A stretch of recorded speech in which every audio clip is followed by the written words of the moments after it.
Wilson, we're talking movies this morning. Why? Because the weekend is upon us and you definitely want to find out what's breaking in box office, what's going on and what movies that you can watch. We're definitely the right crew for you to look out for exactly what you want. Hi, how are you doing? I'm good. I know it's pretty cold out there. Oh, it's pretty cold. It's and pretty raining. Cold. Exactly, yeah. And I'm glad that you made it almost safe and dry.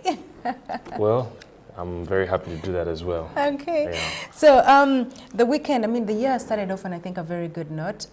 We had Breaking Dawn, we've had The Hobbit, we had very much anticipated movies lined up, you know, for the year, at least for the beginning of the year, which I think is a thumbs up for the industry, I would say. Actually, yeah, it is, because you find that usually at the end of the year in December, they're supposed to give you movies that will take you to the start of January, because most of the blockbusters come out towards the summer. Yeah. Okay. January, February is a bit of a dry spell. Okay, yes. Depending. That's why you find that most of the most anticipated movies are coming out from, I think, March onwards towards the summer. Towards the summer. Yeah. Okay. I think the movie that everyone was waiting for, at least for the final part, was Twilight.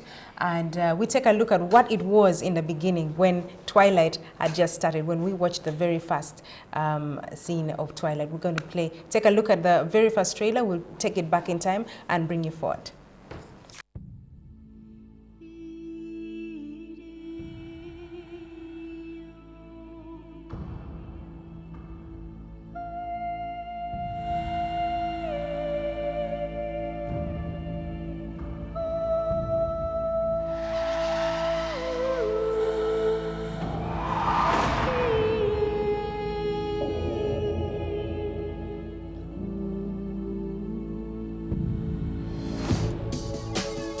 You're impossibly fast and strong. You gotta give me some answers. I'd rather hear your theories. I have considered radioactive spiders and kryptonite. It's all superhero stuff, right? What if I'm not the hero? What if I'm the bad guy? I always want to try one thing.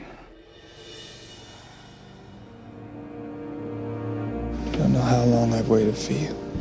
What is going on? Security guard at the mill got killed by some kind of animal. An animal? My family, we're different from others of our kind. You brought a snack. What, nobody's coming after me? The hunt is his obsession. He's never gonna stop. I'd rather die than to stay away from you. He's got unparalleled senses, absolutely lethal. I'll do whatever it takes to make you safe again.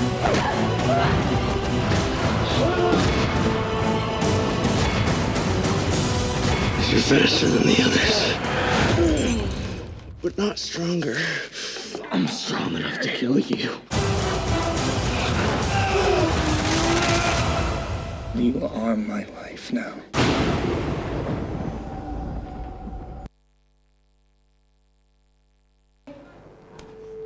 That's what we had in the very beginning. I remember everyone was like, oh my God. I think that was 2009? Yes, yeah, 2009. Yeah. And it's 3 years down the road. And finally, on the 24th of December, right? That's when just about, at least the movie came to almost, we were expecting it in Uganda. Yeah. And we were waiting for the final when we finally meet Bella Swan again, but she's not the Bella Swan that we knew. It must have been something else. Yeah, but you know, the thing about Twilight is, I think from 2009, the hype, the marketing, it was so beyond that. Down here, we were looking forward to it at the same time. But my only issue probably with Twilight was, you know, pulling off sequels is something very tricky. Yes. Okay, sometimes you could make sequels and you could love the first one and then not love the ones that are coming in. True, but maybe because I find that I would prefer maybe to read the book. Yes. Than the sequels that came along from, I think, from the Twilight and the Twilight Saga, then Breaking Dawn Part 1, then Breaking Dawn Part 2. So yeah, I know you talk about the books were a big hit, but when I read the books, I said it was amateur writing and I could not go any further. I was thinking, all those 300 and some pages, really, for 4 books, a trilogy? I still think that the writing was amateur, and even the script, I mean, there's hardly much talk. There's hardly anything to look forward to in Twilight, but I think it's the hype of pop culture. What's in right now? What's in right now is the whole incompatible, as if compatible relationships between, you know, other creatures and humans. So that is really the hype, and I think that's why it's getting on. Plus the effects of how they move and how they do this. You think, oh my God, vampires are cool. They move super fast. They do all this stuff. They look young. They are great. They are hot. So I think that's pretty much the hype, and it's, as you said, commercialism. Yeah, yes. Because of course, you know, once they're settling around, because the age bracket stretches, but we know that the youth are the majority even in the world. Yes. So you find that it's so great to watch, you know, something. Yes, age bracket exactly, like something in that bracket. So basically, the last part is she gave birth to Resmi. What's her name? Bella gets married. She gives birth to Resmi, and then she can't sustain it, and she dies. But then she has to be resurrected, and then she's turned into a vampire. But now they have to protect this child from false allegations that would probably put the family before the council of vampires. The Voltaire. Yeah, the Voltaire. So that's pretty much what Twilight Breaking Dawn Part 2 is about. We're looking at how much a mother's love will protect her own child. I think it has a lot of that, a fierce protection of a mother and her child and all that. But so many people have said, well, we'll finally come to the end of it. That's what we're looking forward to. Not necessarily that it was a great movie, but that it had that thing. It kept us going. Yeah, and I feel that it had to come to an end, because if we wake up and there's Breaking Dawn Part 3 now, that would just be... I know, sequels and movies. Yeah. Well, then moving on, there's Pitch Perfect that's also showing at the cinema that I think is a great movie as well, especially people that love musicals. There's been a number of musicals coming out, and I think they get better and better every time, or more or less the script is the same, the stage is the same, and one of them is Pitch Perfect, about this girl who goes into a new school, and they make her join a the singing group, the all-girl singing group, and then they have to come up against the guys. Exactly. You know? I love, and she kind of revamps it and, you know, tweaks it up and makes them do better. Actually, I love, you know, there's always musicals coming up. Of course, you have things like Rock of Ages. You have the Glee, of course, the Glee cast. Yes. Doing renditions of past songs. Yes. But then you find that these guys, being that they're very creative women, girls, of course, are doing renditions of songs. Especially, there's one they did called. There's one they did called. They did "This Is How We Do It." Exactly. And the number of songs was interesting. Okay, which is a good thing. Yeah, and it's girls doing them, and I think that the way they do them is it's not that we're trying to copy paste. They're actually trying to reinvent the wheel, which sounds really, really good. Did you see when they were doing David Guetta's Titanium?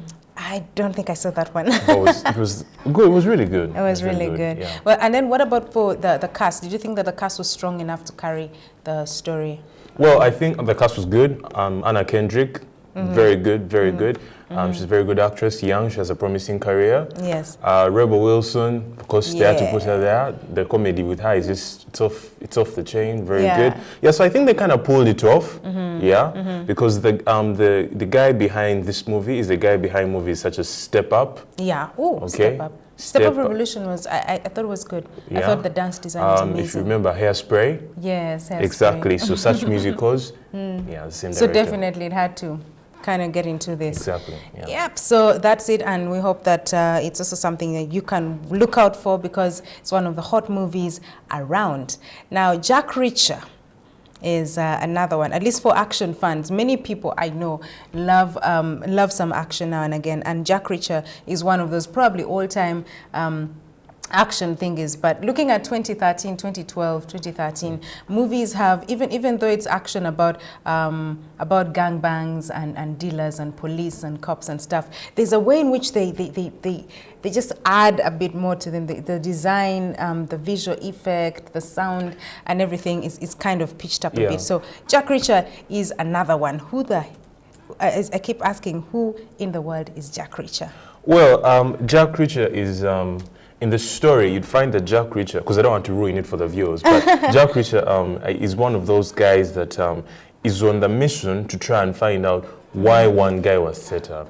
Okay. So he has to go through a lot. But you find that these days, when it comes to movies that in Hollywood is now very keen on investment. Yes. If you're going to take to them a project, it has to be sounding. It has to be a project that can make past the budget money. Okay. Because some projects could take up to $100 million, but would end up making just $40 million, which is a bad investment. So now they take on a project, they craft it, they amplify it, okay, to make sure it's suitable to break borders. Even by the time it reaches Africa, it should be willing to make money throughout the theaters and the cinemas. Okay. So I think Tom Cruise, he has had a good year so far. It's you know, it's amazing. I'm thinking Tom Cruise again. Wow, and he doesn't change. He doesn't really age badly. He doesn't age a bit. So that's who he is. He's the protagonist, and apparently this book, it comes if it's taken off a fiction.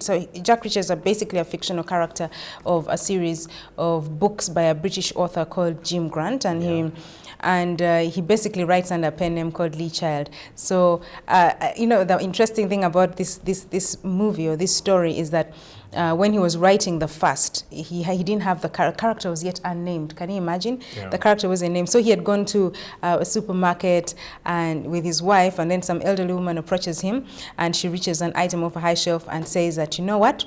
And his wife says, if this writing thing doesn't work out, you can be a Reacher in a supermarket. So that's how the name Jack Reacher came on. Yeah. So that's pretty much it. So Jack Reacher is the guy out there trying to find out, investigating a homicide situation. Maybe it's something tied into what happened at, you know, the shooting at Sandy Hook. Someone just goes and shoots, rampage shooting. 5 people are killed. It could be. It could relate. Yeah, it's really relatable.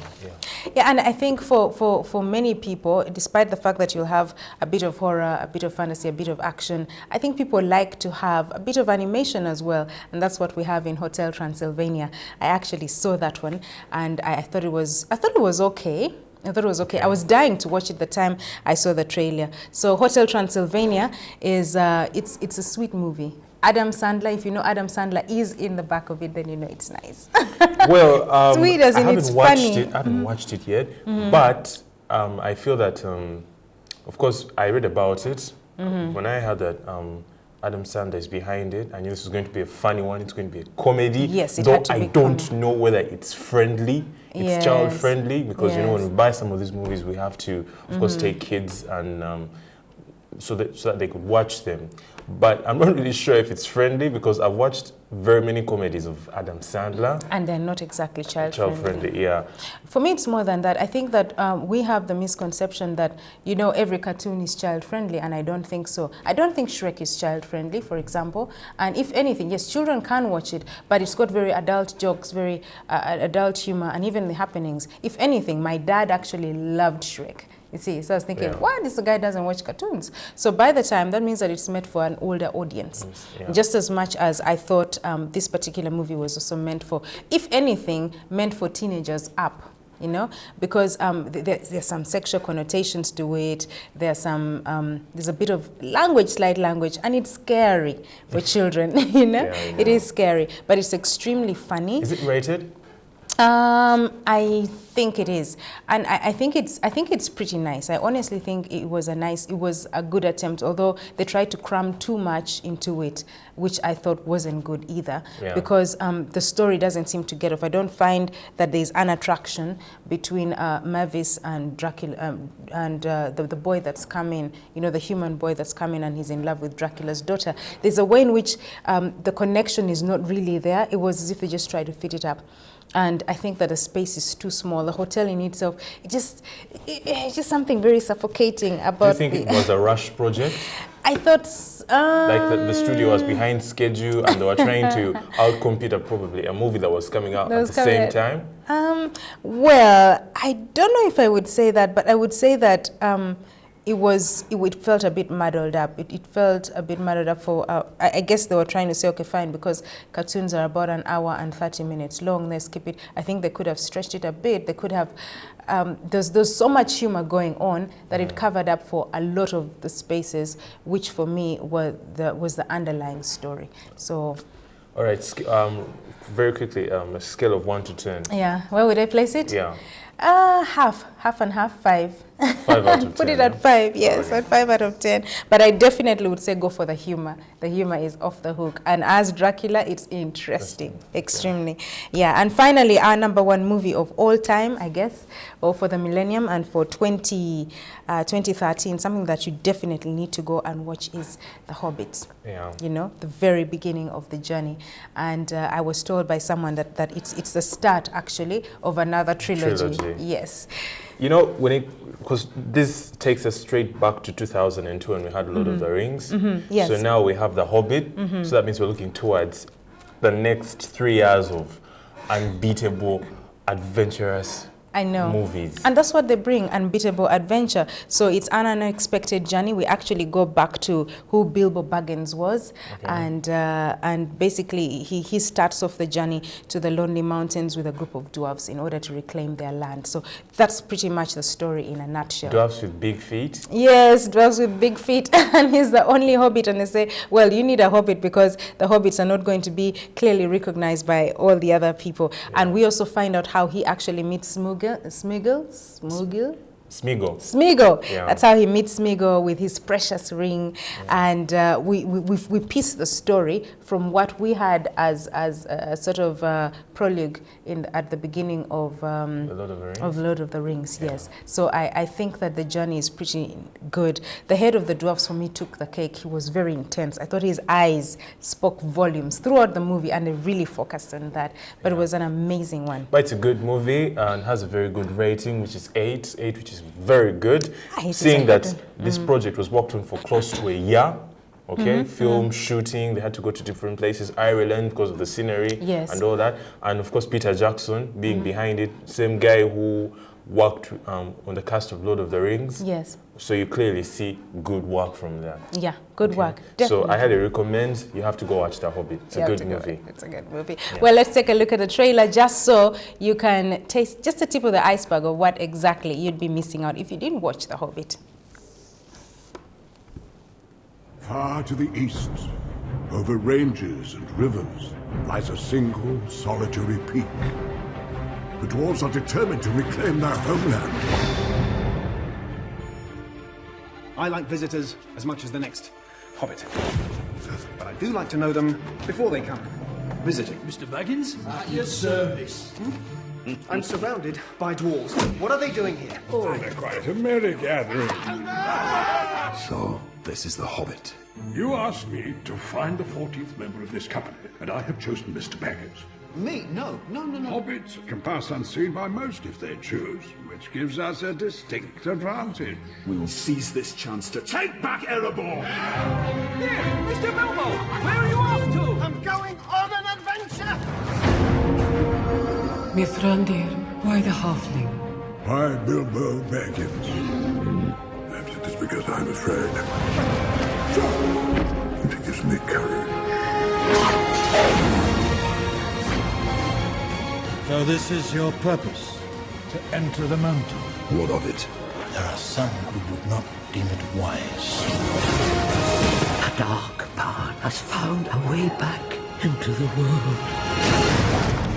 Why don't we have a game of riddles? And if it loses, what then? Well, if it loses precious, then we eat it. If Baggins loses, we eat it whole. Fair enough.